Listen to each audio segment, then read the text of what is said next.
Yang semuanya, apakah sudah memiliki soal? Soal untuk literasi bahasa Indonesia hari ini, apakah sudah punya?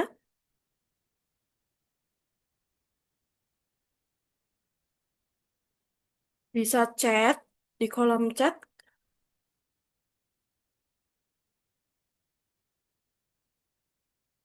Hmm, hmm,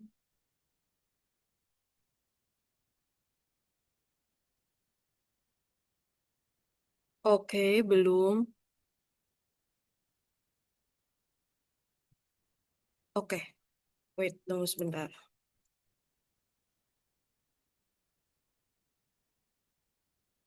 Saya akan share link soal tersebut. Oke, sudah. Tunggu sebentar. Jika sudah keluar, silahkan di-download untuk link soalnya. Wait, disconnected. Wait.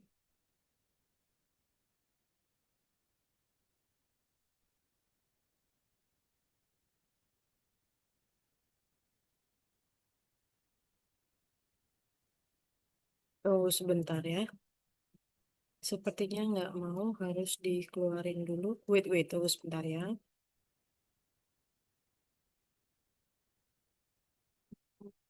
Stop share. Wait.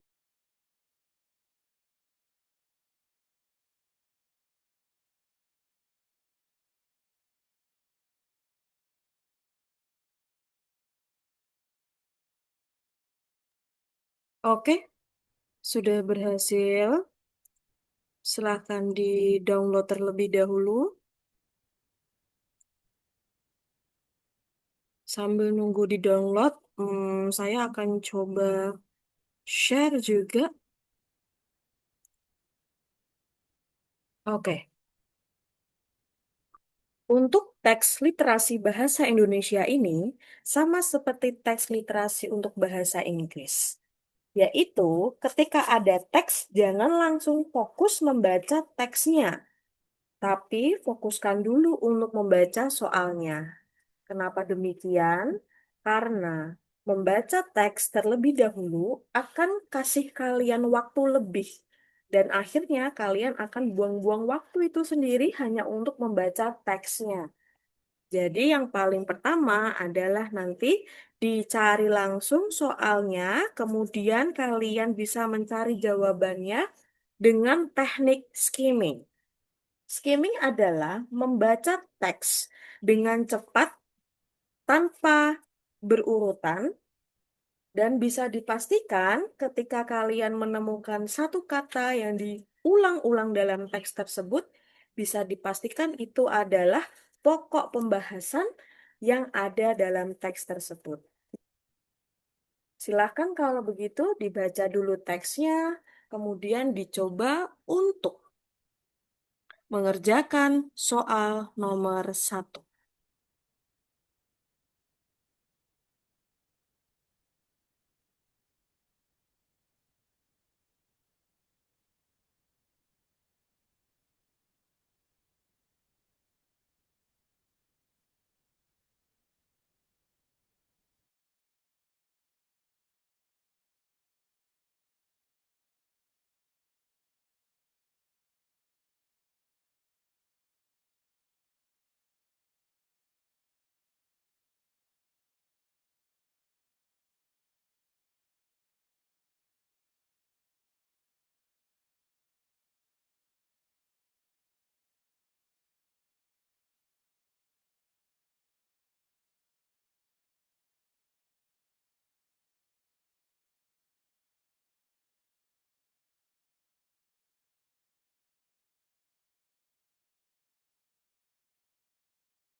Bagi yang sudah bisa menyelesaikan soal nomor satu, silahkan untuk menulis di kolom chat jawaban untuk soal nomor satu.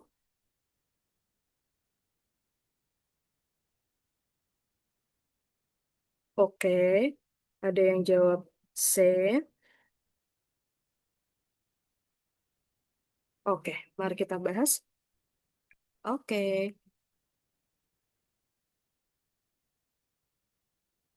soal nomor satu itu, pernyataan berikut yang paling tepat menggambarkan gagasan utama teks bacaan di atas adalah, kita telaah satu persatu jawabannya. Yang A, pendidikan STEM perlu diterapkan agar siswa mampu. Tidak, bukan. Kemudian yang B, STEM merupakan pembelajaran berbasis eksperimen. No, bukan. C, pendidikan STEM harus ditanamkan sejak dini karena membentuk pola pikir inovasi dan daya saing bangsa. Iya, jawabannya yang C. Kenapa demikian? Karena gagasan utama merupakan gagasan yang menjadi dasar atau pokok pengembangan sebuah paragraf. Cara yang tepat dilakukan untuk menemukan gagasan utama yaitu dengan baca paragraf dengan cermat. Namun tidak semuanya ya. Cermati kalimat pertama hingga akhir pada baca tiap paragrafnya. Dan gagasan utama teks bacaan di atas adalah pendidikan STEM harus ditanamkan sejak dini karena membentuk pola pikir inovasi dan daya saing bangsa. Good, untuk soal nomor satu jawabannya betul. C, silahkan lanjut ke soal nomor dua.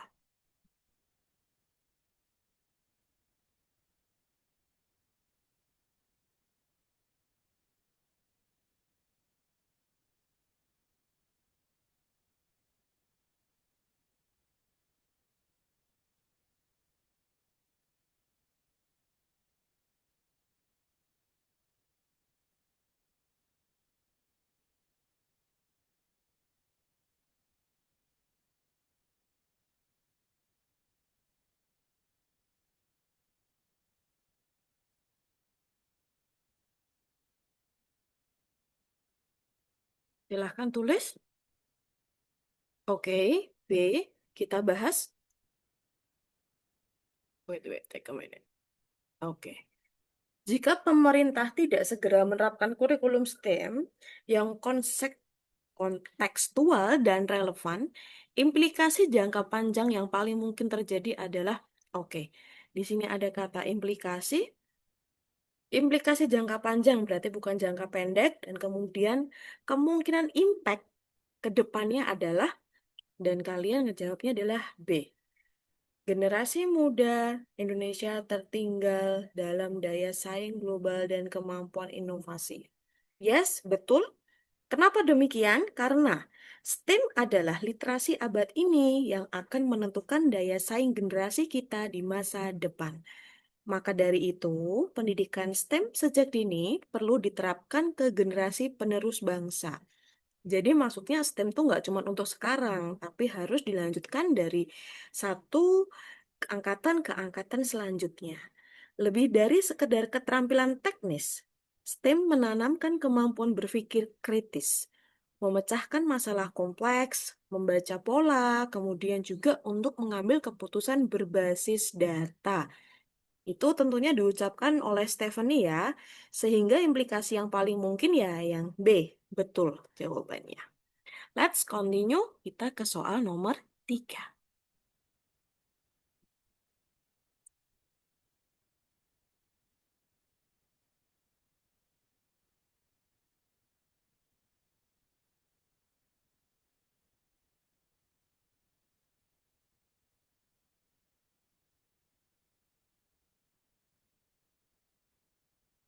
Oke, ada yang jawab D. Oke, let's discuss. Makna tersirat dari pernyataan STEM bukan saja sebuah rumus robot dan laboratorium. Ingat, ketika kita bicara bahasa, baik itu bahasa Indonesia ataupun bahasa Inggris, ada yang dimaksud dengan makna tersirat ataupun tersurat. Makna tersurat itu biasanya sudah ada dalam teks tersebut. Kita tinggal kopas, persis itu maknanya.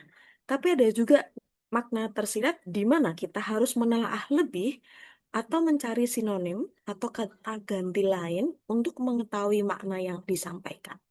Sedangkan yang nomor tiga ini jawabannya adalah D, betul.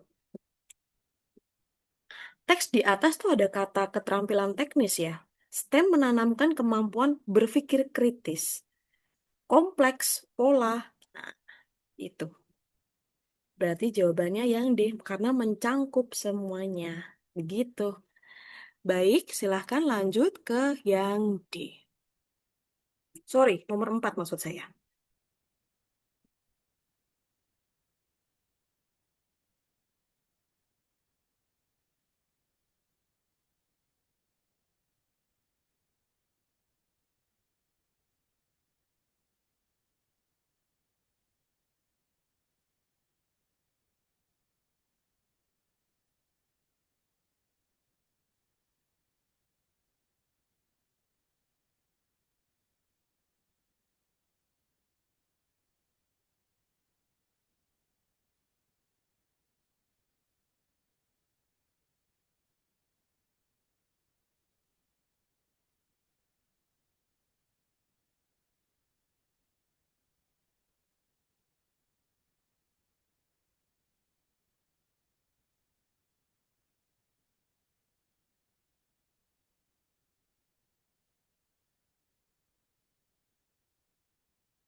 Oke, sudah ada yang menjawab.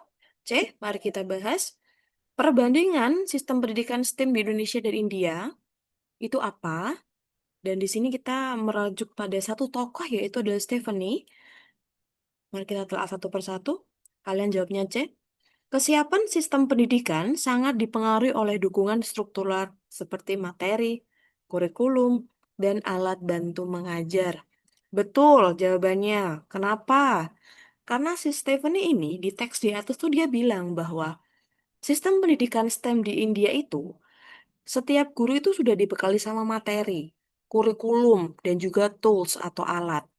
Jadi ada box yang mereka bisa unbox dan mereka bisa mengejar modul-modul dasar dalam sains, teknologi, dan lainnya. Sehingga ini menunjukkan bahwa kesiapan sistem pendidikan sangat dipengaruhi oleh dukungan struktural seperti materi, kurikulum, dan alat bantu mengajar. Baik, kita lanjut ke soal nomor 5 dan juga sampai 8 ya. Di sini ada sebuah teks di mana disuguhkan tabel, kemudian kalian diminta untuk membaca di bawahnya ini. Oke, mari kita lihat soalnya dulu. Kalian bisa lihat menggunakan ponsel kalian untuk teksnya, dan silahkan dikerjakan.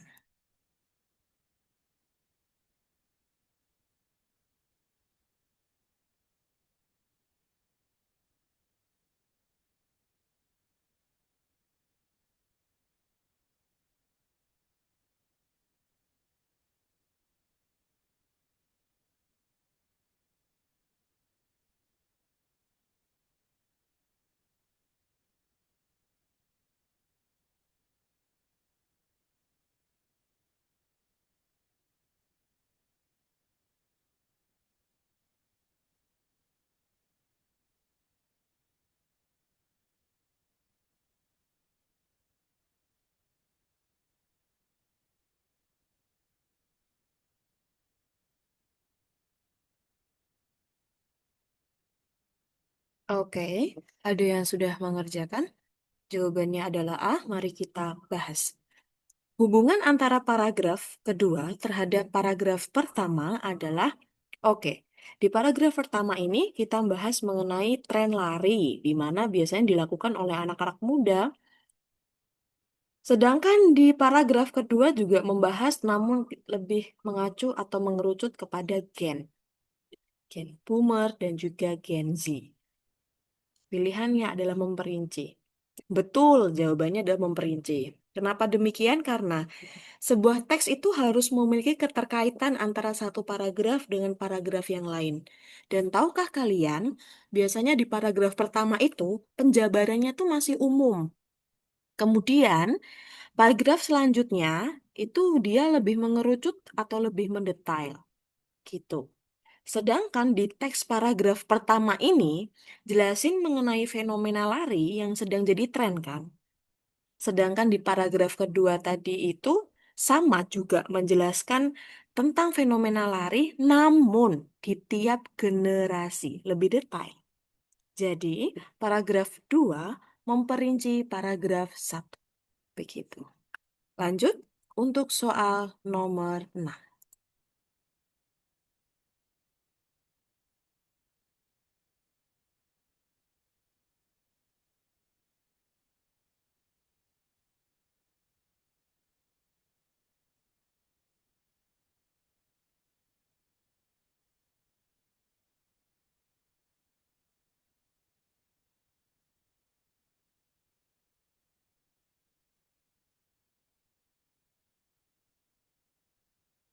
Oke, udah jawab A.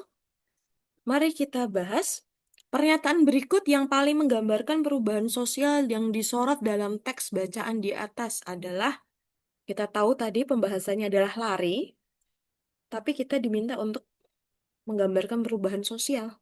Jawabannya, apakah betul yang A? Mari kita baca dulu. Aktivitas lari kini berfungsi ganda sebagai ajang olahraga dan sarana bersosialisasi. Yes, betul. Kenapa demikian? Dikarenakan ada sebuah data nih. Strava mencatat jumlah klub pelari di Indonesia naik 6 kali lipat dibanding tahun kemarin. Berarti ada pelonjakan ya. Sekitar sepertiga pelari kini lebih suka berlari bersama orang lain ketimbang sendirian. Dan Gen Z tercatat paling aktif dalam aktivitas kelompok, membuktikan bahwa olahraga ini juga jadi cara baru untuk bersosialisasi. Begitu. Jadi jawaban nomor 6 adalah A.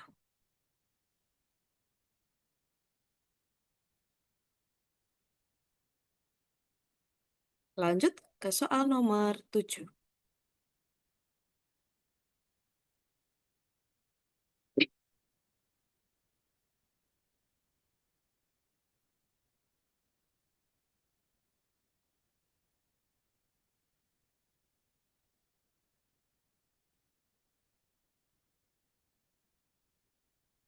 Oke, jawabannya yang C.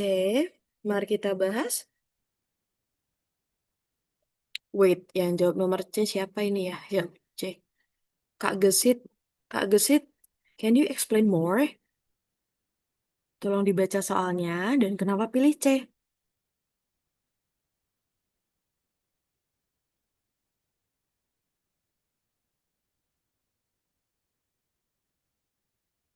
Kak Gesit, Eh, ayo.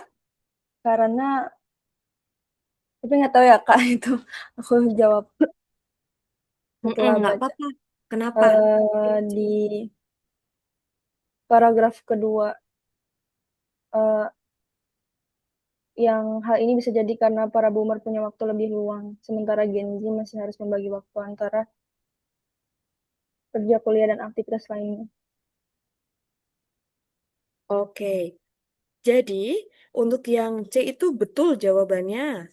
Kemudian kenapa kok bisa jawabannya itu? Karena gini ya, tujuan penulis itu kan dia nyampein bahwa lari itu sekarang bukan hanya jadi olahraga, tapi jadi tren untuk bersosialisasi. Sedangkan C ini mengaruh nih, bahwa minat terhadap olahraga lari itu nggak dibatasi, karena ada usia ataupun profesi, begitu. Betul jawabannya yang C. Terima kasih ya Kak Gesit. Lanjut kita ke soal nomor 8.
Let's go.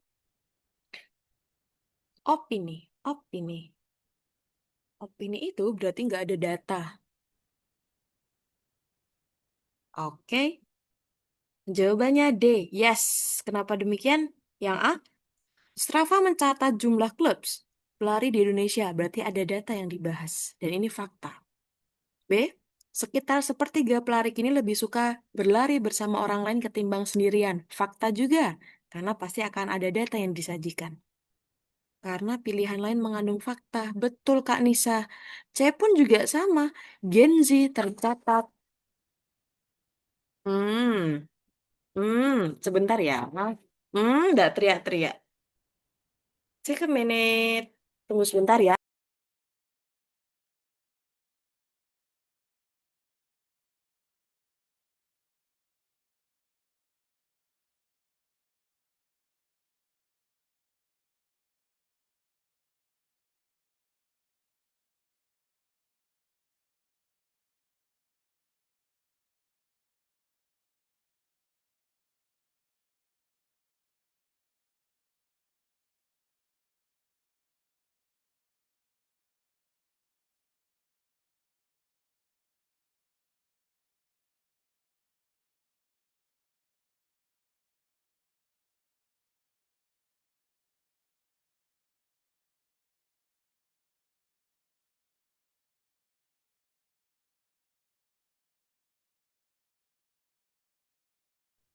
Oke, let's continue.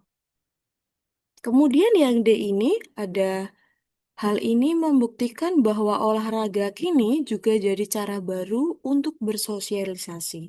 Opini, pendapat.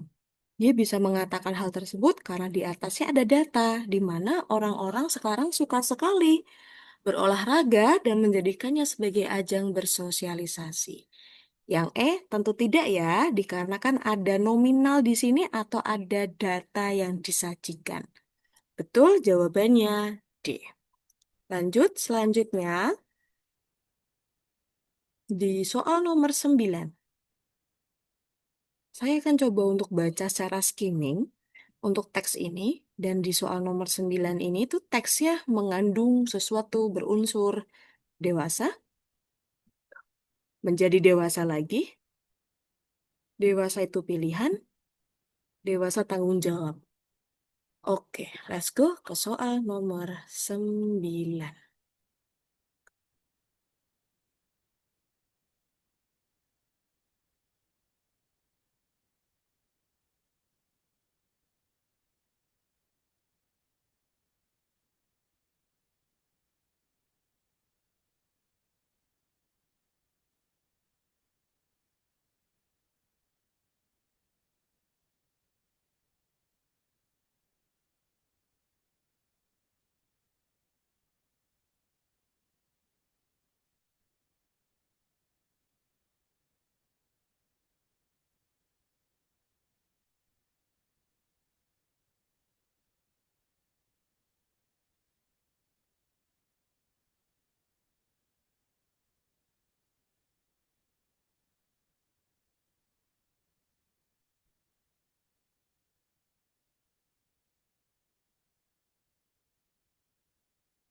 Apa teman-teman?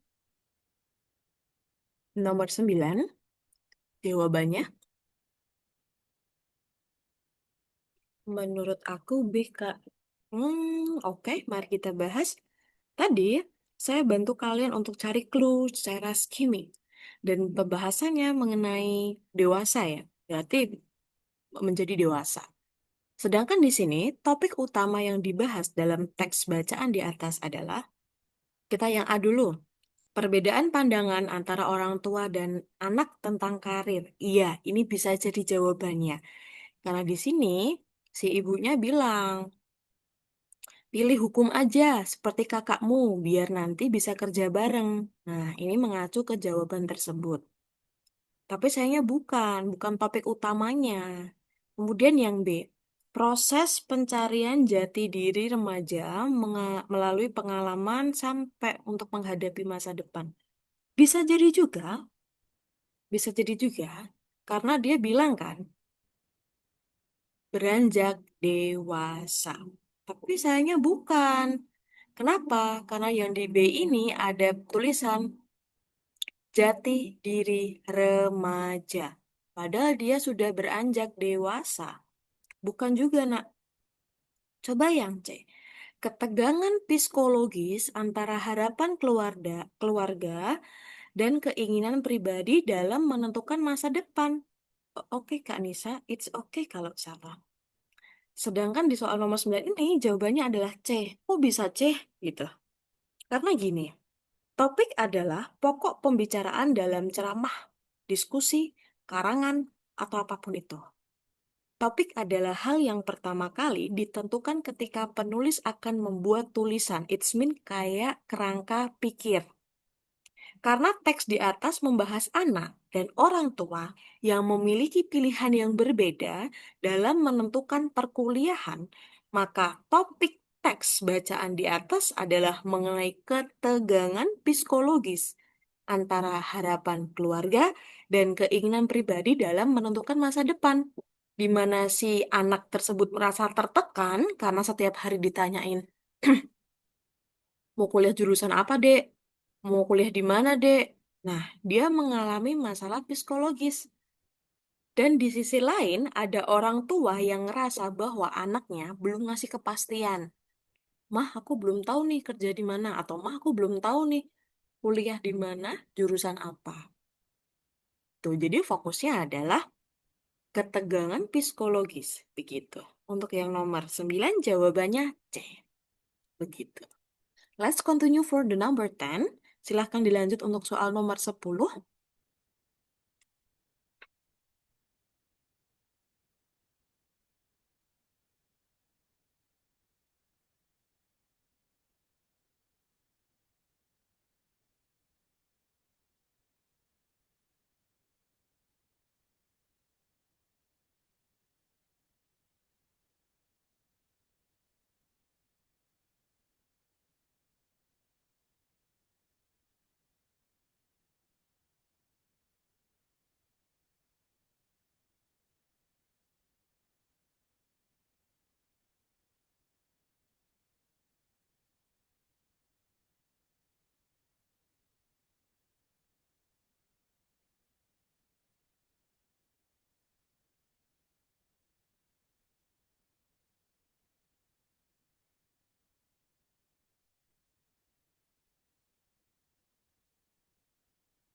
Soal nomor 10, kalau bimbang pakai cara eliminasi jawaban. Jawaban yang nggak cocok dihilangkan. For example, nomor 10, yang D itu enggak. E juga enggak. Nggak ada penyesalan di atas, tidak ada kata marah juga di atas. A, B, C. Tinggal itu pilihannya. Yang mana jawabannya?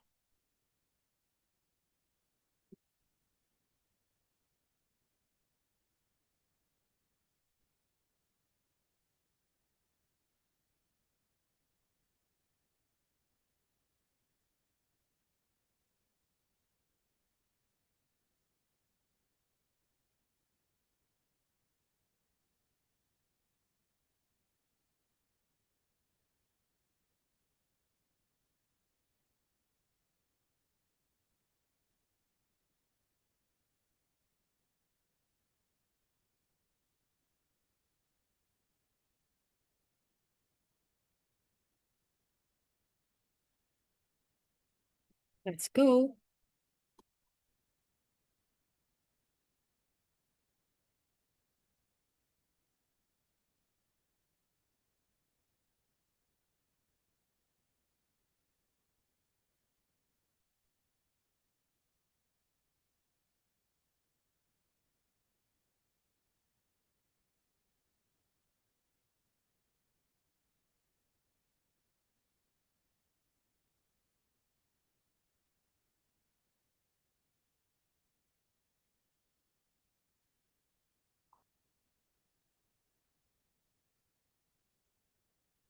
B.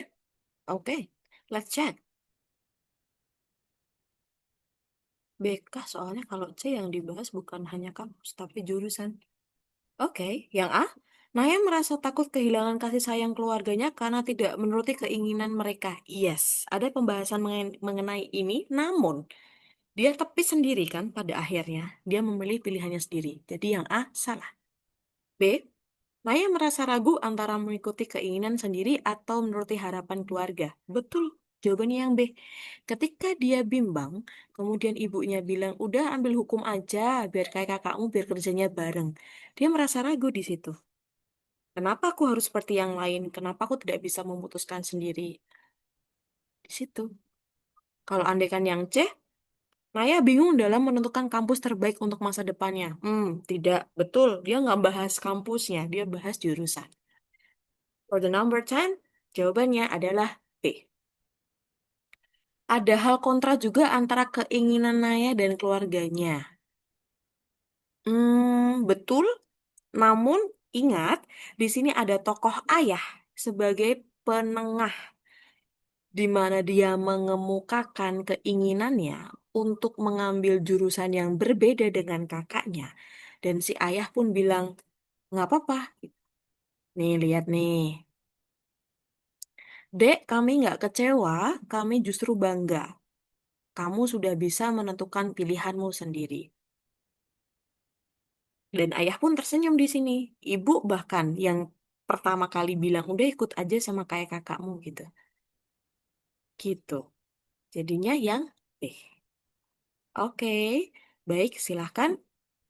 Apa ini? Baik, oke. Lanjut ke nomor 11. Moral. Moral adalah summarize atau rangkuman nasihat yang bisa kita ambil dalam teks tersebut. Apa ya kira-kira?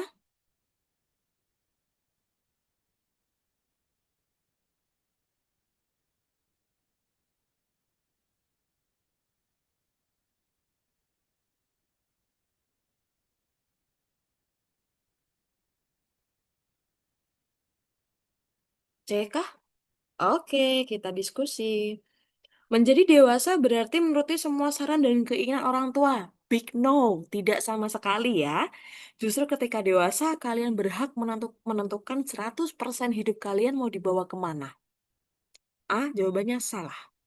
Kebahagiaan sejati datang dari keberhasilan akademik. Big no juga, nggak semua orang punya talenta. Oke, tunggu sebentar ya.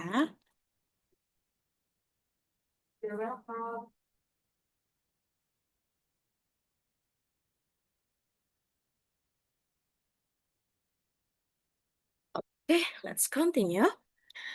Sampai mana tadi? Oh ya, nggak semua orang dilahirkan dengan talenta akademik yang bagus. Biasanya orang terlahir dengan soft skill atau hard skillnya masing-masing. Di mana ketika orang pintar akademik, biasanya keahliannya yang lain dia akan kurang. Begitu pula sebaiknya. Jadi, kebahagiaan sejati itu nggak datang ya dari keberhasilan akademik ya. Big no banget ini. C. Menjadi dewasa berarti berani menentukan pilihan meski ada resiko. Yes, bebas dan bertanggung jawab.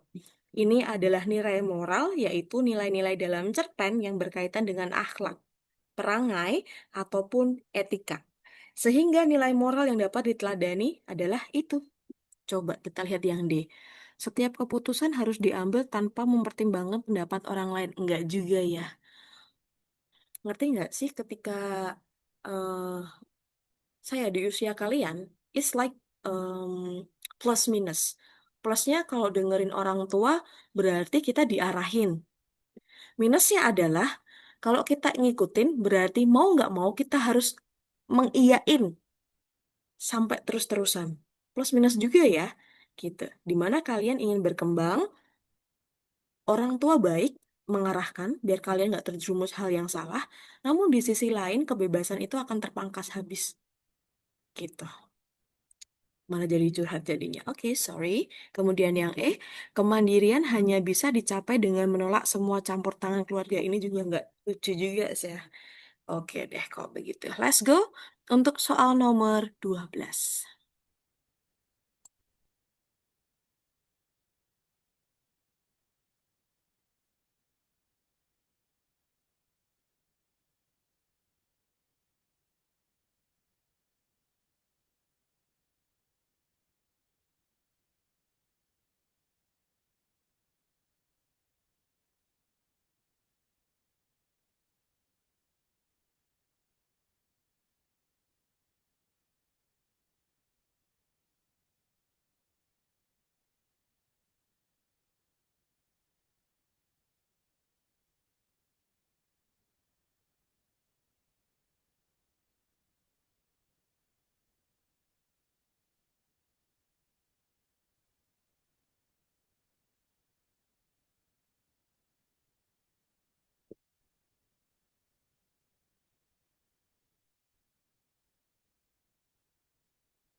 Ah, oke.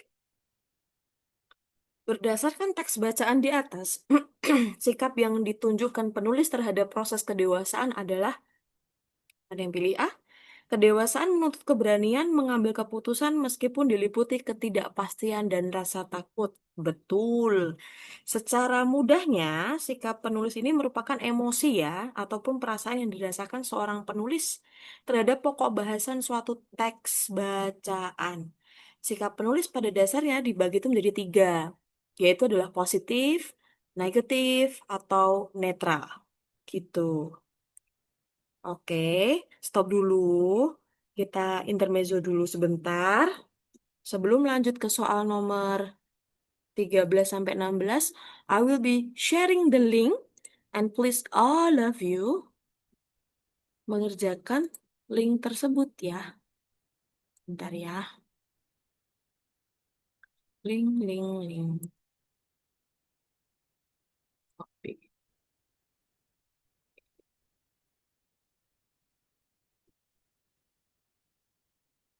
Oke. I will be copy-paste in the chit-chat room. Silahkan dikerjakan dulu link soalnya.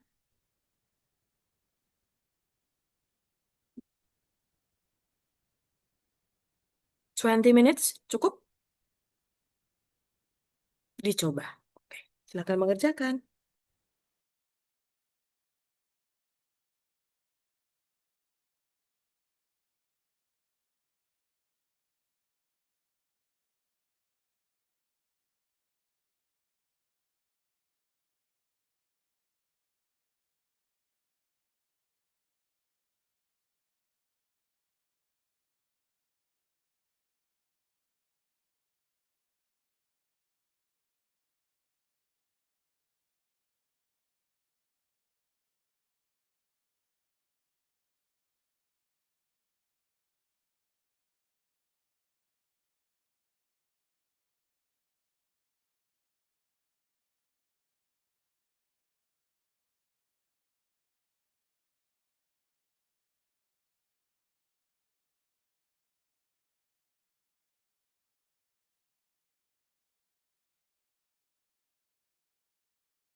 Oke, sudah semua?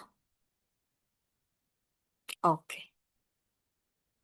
I wanna show you thumbs up kalau sudah selesai. Oke, baiklah. Oke, let's continue.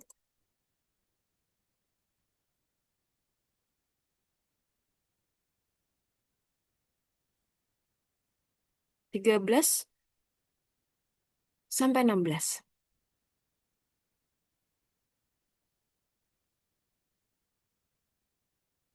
Silakan dibaca, dikerjakan soal nomor 13.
Oke, ada yang jawab B. Mari kita bahas. Hmm, Teks membahas mengenai maca, tren maca. Ada data yang disajikan, baik berupa angka, tahun, harga. Oke, kita lanjut. Berdasarkan teks bacaan di atas, judul yang paling tepat adalah, kalian jawabnya B. Yang A, lonjakan harga maca dan dampaknya terhadap ekonomi Jepang. Oke, ada lonjakan harga di sini, yaitu adalah di paragraf 3. Tapi bukan itu poinnya. Kemudian B, matcha, minuman tradisional Jepang yang kini jadi tren dunia.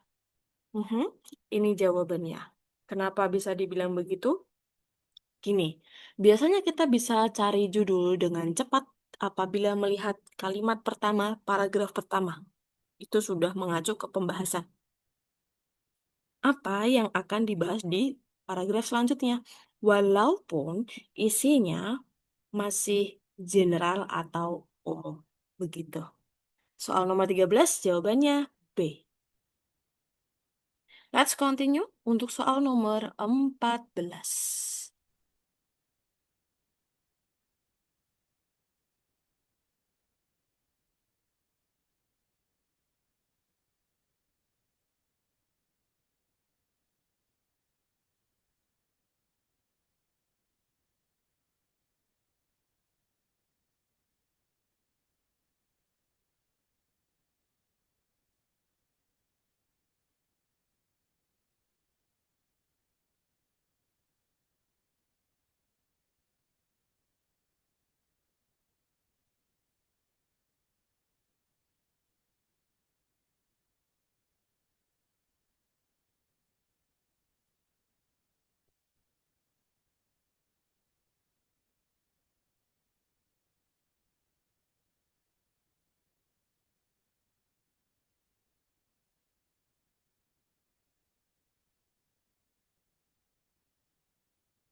Oke, silakan dijawab untuk soal nomor 14.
Oke, kita bahas.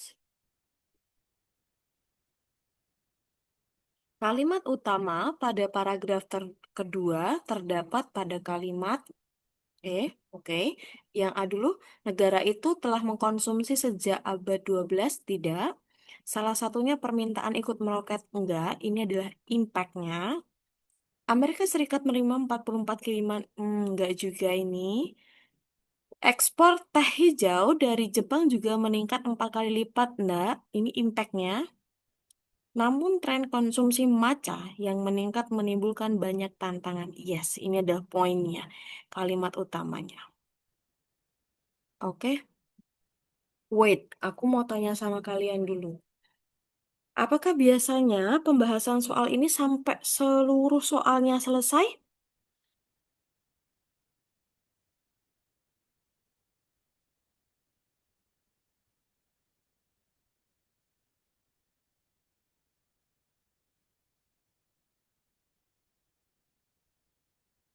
Ya, oke, baik kalau begitu. Sip.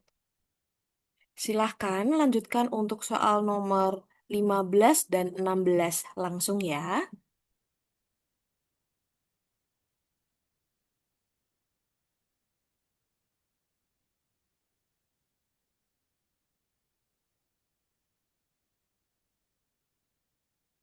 15B, oke.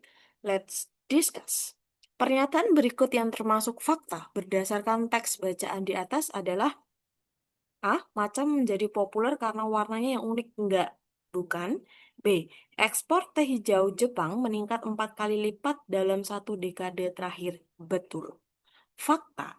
Berarti ada data yang disajikan. Di sini ada kata meningkat 4 kali lipat dalam 1 dekade terakhir. 15B. Lanjut ke nomor 16.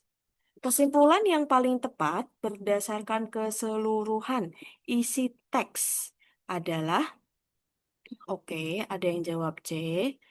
Mari kita bahas yang A dulu. Manca menjadi produksi minuman baru. Enggak ya, ini minuman lama. Pemerintah Jepang gagal mengatasi kenaikan harga manca. Enggak juga.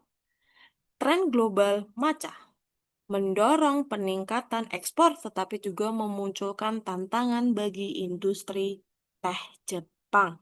Betul, kenapa demikian? Gini, Secara sederhana, kesimpulan merupakan pendapat terakhir berdasarkan dengan uraian sebelumnya tuh.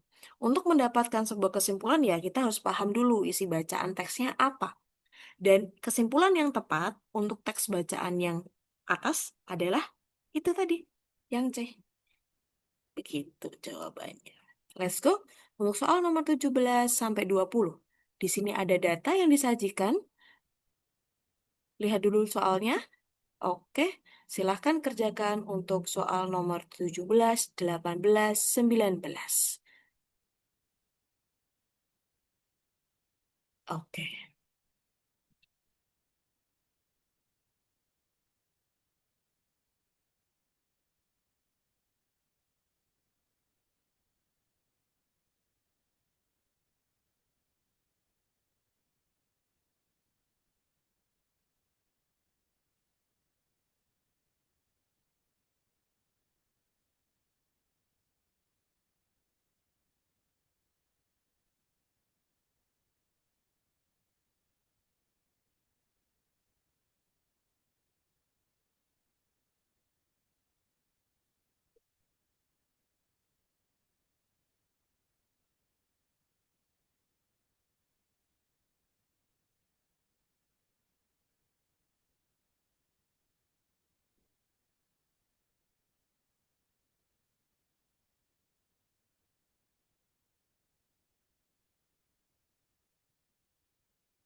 17E. Oke. Pernyataan yang tidak sesuai dengan isi teks bacaan di atas adalah yang A. Industri kecil mencangkup kegiatan pengolahan barang dengan investasi di bawah 1 miliar. Sesuai. Di teks ada. B. Industri furniture dan minuman menjadi dua sektor IKM dengan jumlah unit terbesar di Indonesia. Sesuai. Ada juga di teks. Kebiasaan TKDN. Dimaksudkan untuk memperluas peran IKM dalam rantai pasok nasional. Sesuai. Selanjutnya, pemerintah mewajibkan minimal 40% anggaran pengadaan barang dan jasa dialokasikan bagi IKM. Sesuai. Terakhir, industri kecil dan mikro di Indonesia umumnya bergantung pada bahan baku impor untuk memproduksi. Tidak sesuai. Nggak ada hubungannya ya. Kenapa harus pakai bahan baku impor? Oke, 18, 19.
Oke,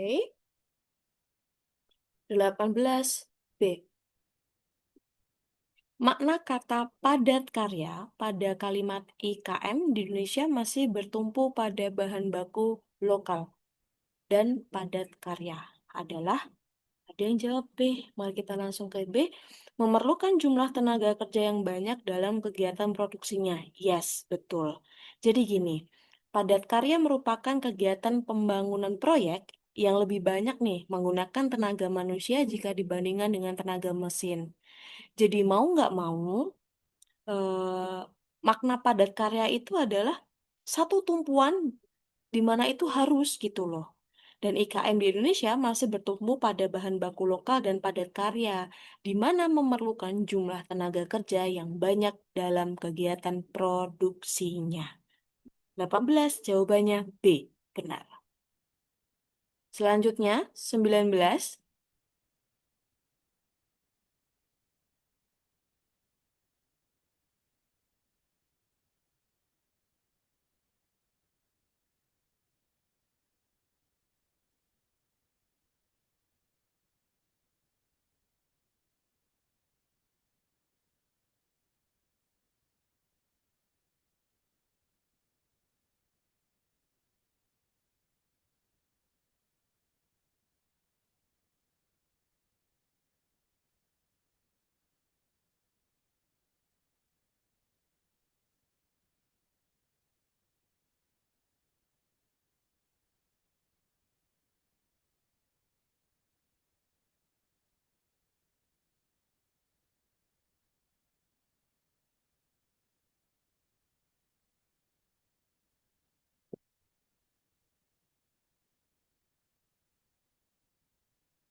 Oke, silakan untuk soal nomor 19 dan juga 20 dikerjakan terlebih dahulu ya.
Oke, 19. Gagasan utama tersirat dari paragraf ketiga adalah jawabannya kalian menjawab C. Betul, jawabannya adalah C. Kenapa demikian? Karena Gagasan utama merupakan gagasan yang menjadi dasar atau pokok pengembangan sebuah paragraf. Cara yang dapat dilakukan untuk mengemukakan gagasan utama itu ialah dengan cara membaca paragraf dengan cermat. Kemudian mencermati kalimat pertama hingga akhir, sehingga gagasan utama tersirat. Paragraf ketiga adalah pemerintah berupaya memperkuat posisi IKM dalam sistem ekonomi nasional melalui kebijakan yang inklusif. Lanjut ke soal nomor 20. Tujuan utama penulisan teks bacaan di atas adalah D. Oke. Betul, menjelaskan posisi, karakteristik, dan juga peran strategi industri kecil dan mikro dalam mendukung ekonomi nasional. Kenapa jawabannya D? Karena di sini penulis memiliki tujuan di mana dia ingin menyampaikan pesan kepada para pembaca, dan tujuannya adalah menyimpulkan dari isi teks dan dibahas berbagai sektor industri kecil dan mikro.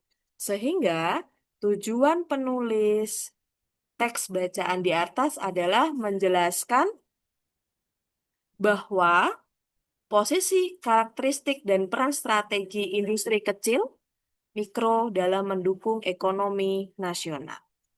Oke, silahkan lanjut untuk soal nomor 21 sampai 24.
21. D. Oke, kita bahas. Berdasarkan teks bacaan di atas, pernyataan berikut yang termasuk opini adalah D. Yang A. AI mampu mendeteksi penyakit lebih dini, ini fakta. Kemenkes mewajibkan seluruh penyimpanan data kesehatan berbasis AI, fakta. Mandaya Hospital Group telah menerapkan sistem peringatan dini berbasis AI, fakta juga. Keberhasilan adopsi AI tidak hanya bergantung pada inovasi, fakta, no. Yang D adalah opini. Maka jawaban untuk soal nomor 21 adalah D. Lanjut, kita ke soal selanjutnya nomor 22. Gagasan utama paragraf pertama terdapat bacaan di atas yaitu adalah ada yang jawab A. Betulkah jawabannya A? 22. AI menjadi pendorong utama transformasi layanan kesehatan di Indonesia. Bisa, namun sayangnya bukan itu jawabannya. Jawabannya adalah yang B. Keberhasilan AI bergantung pada kepercayaan dari tenaga medis dan pasien. Kenapa demikian? Karena gini, Gagasan utama merupakan gagasan yang menjadi dasar atau pokok pengembangan sebuah paragraf.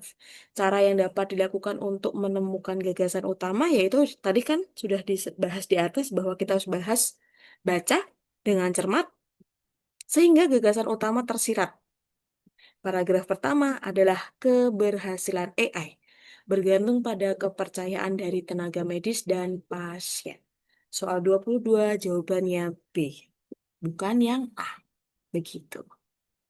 Lanjut ke soal nomor 23 dan 24.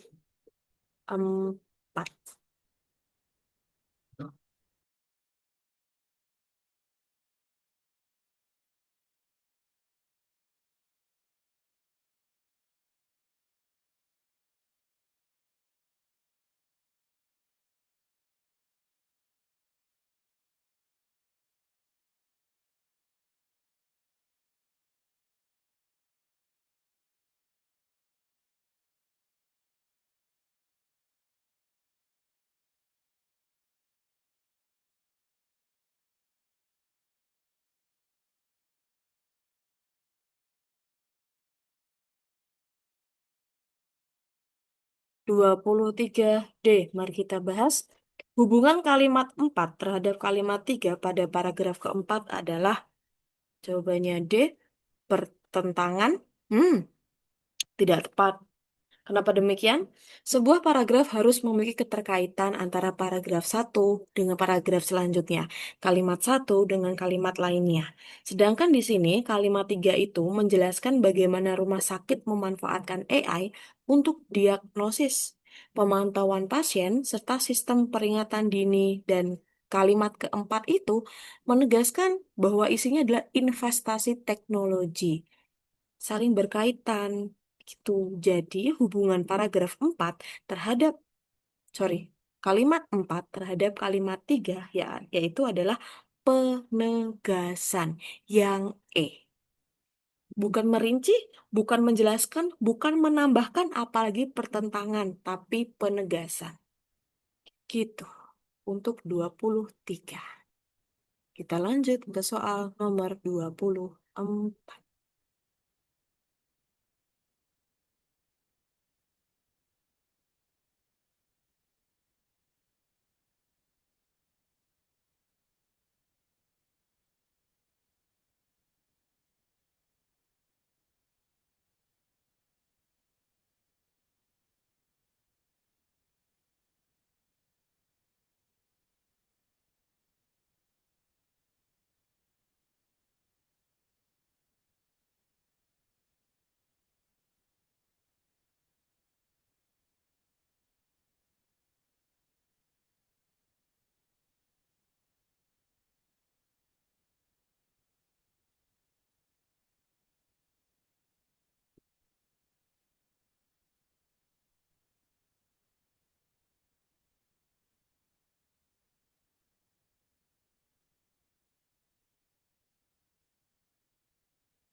Oke, kita bahas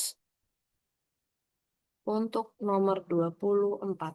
Kesimpulan yang tepat dari keseluruhan teks adalah, apakah jawabannya keberhasilan adopsi AI di bidang kesehatan bergantung pada kepercayaan, kolaborasi, dan juga perlindungan data. Yes, betul. Jawabannya adalah A. Jadi secara sederhana kesimpulannya itu di akhir ya. Dan ini bahas mengenai AI-nya itu ternyata sukses tuh digunakan tuh. Karena adanya beberapa faktor yang mendukung gitu. Oke, selanjutnya 25 sampai 27 silahkan dikerjakan.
Oke, kita bahas. Untuk soal nomor 25, ada diagram, disajikan data. 25, sikap tersirat penulis dalam pembahasan faktor-faktor penyebab anak putus sekolah menunjukkan bahwa penulis, ada yang jawab A, menilai bahwa tanggung jawab pendidikan seharusnya tidak hanya dibebankan pada sekolah tetapi juga keluarga dan juga lingkungan sosial. Betul jawabannya? Secara mudah, sikap penulis merupakan emosi ya, dan juga perasaan yang dirasakan seorang penulis terhadap pokok pembahasan tersebut. Sikap penulis pada dasarnya dibagi jadi tiga. Ingat kan yang di atas tadi? Positif, negatif, netral. Dan di sini makna tersiratnya adalah adanya perasaan yang dirasakan oleh penulis itu sendiri, sehingga dia menyebutkan hal tersebut. Begitu. 25A, betul? Kita ke nomor 26. Rendahnya tingkat pendidikan dapat memperbesar resiko kemiskinan, ketidaksetaraan, dan berbagai masalah sosial. Dalam konteks kalimat tersebut, maka makna ketidaksetaraan adalah, kalian jawab deh, kesenjangan kesempatan dan hasil antara kelompok masyarakat. Betul. Kesetaraan mengacu pada perbedaan ya, perbedaan yang besar, baik itu berupa hak, akses, peluang, baik itu individu ataupun kelompok dalam suatu masyarakat. Jadi makna kata ketidaksetaraan dalam kalimat ini tuh yaitu adalah rendahnya tingkat pendidikan, jadi meningkatkan resiko miskin, ketidaksetaraan dan juga berbagai masalah sosial lainnya. Betul. Nomor 26 D. 27. Berdasarkan teks bacaan di atas, kesimpulan yang tepat adalah kalian jawabnya E. Oke. Masalah putus sekolah merupakan persoalan yang dipengaruhi oleh berbagai faktor sosial, ekonomi, dan budaya. Yes. Ini adalah kesimpulan ya dalam uraian akhir. Betul, jawabannya adalah E. Oke, teman-teman, ini masih ada soal lanjutan, but I am sorry, saya harus ada acara selanjutnya. Jadi, untuk yang selanjutnya 28 sampai 30 nanti silahkan dikerjakan sendiri ya. Dan untuk Kak siapa tadi ya? Kak Sinta, mau foto?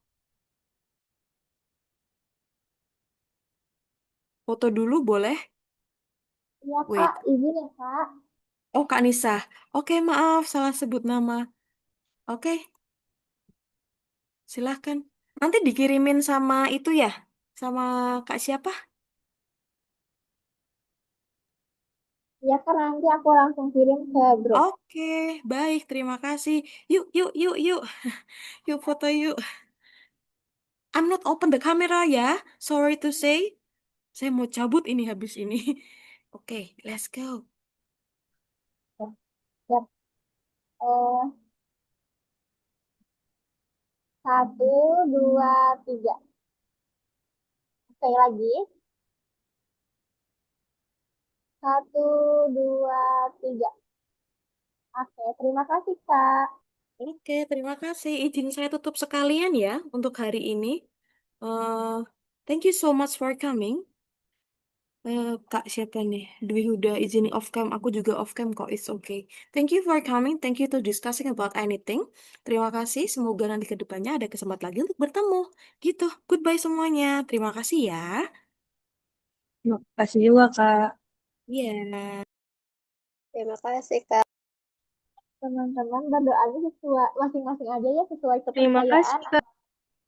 Kesempatannya masing-masing dimulai.